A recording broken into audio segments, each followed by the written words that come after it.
Hello friends, we have started discussing evolution. We discussed about definition of evolution, theories of evolution.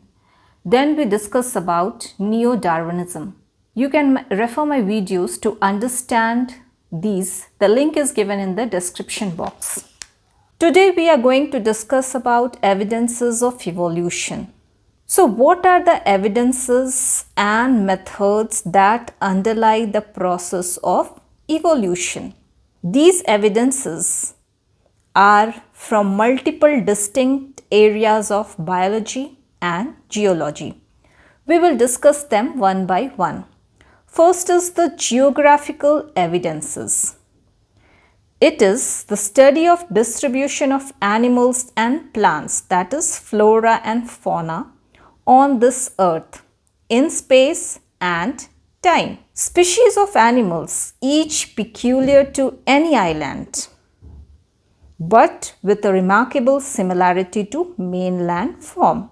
So it has been observed that any species that belong to a particular island or particular area, these are peculiar. That is, these have some specific characteristics, but these also have certain remarkable similarity to the mainland form. Example, the fauna of Galapagos Islands. So now the area of discussion is why there is similarity.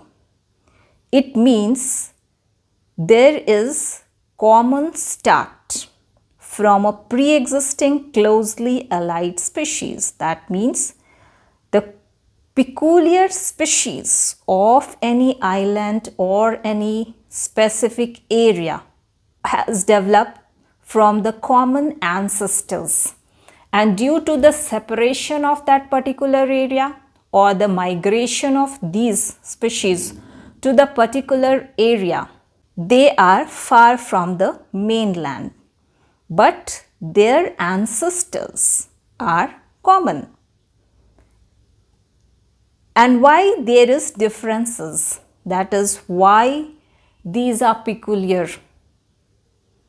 Due to the independent developments, because as they are migrated to the new areas, the same species, on the basis of their needs or requirements to adjust to that particular environment, they undergo modification and hence result in the development of new species or the modification of the older species into new ones. Now the second is morphological evidence. This morphological evidence reveals a similarity plan in construction of different organs of widely divergent species. This we will understand under different subheadings. First is homology or homologous organs, or we can say homologous structure. These have common origin. These are built on same fundamental pattern, but these have different functions and appearance. Example, four limbs of frog, human, bat and horse. These have the same fundamental pattern, but these perform different functions and appearance. And this confirms that there is common ancestry and relationship between different groups. This is also an example of divergent evolution, which we will discuss in different video. And because of this divergent evolution, there is differences in appearance. So these have originated from the common ancestor, but these shows the slight modification despite of having the same fundamental pattern. And these perform different functions and have different appearance, as we can see in four limbs of frog, human, bat and horse. That means these undergoes modification on the basis of the requirement. So now analogy or analogous organ, or we can say analogous structure. These have almost similar appearance and perform the same function. But these have the superficial resemblance. This is because these are totally different in basic structures and developmental origin. Example, wings of a bird, insect and bat. These have the resemblance in appearance and function, but their structure and developmental origin is different. So it illustrates convergent evolution. That is, these have the different basic structure and developmental origin, but these shows the resemblance in appearance and function. So now next is vestigial organ. These are structures or genetic features with no apparent function.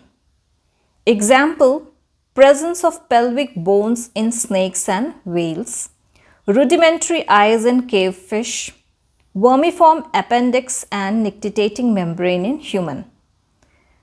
These vestigial organs suggest that species has changed over time and descended from an ancestor. That is, descent with modification. Hence, what we can explain about vestigial organs are that these were remains of the fully functional organs of some past ancestors.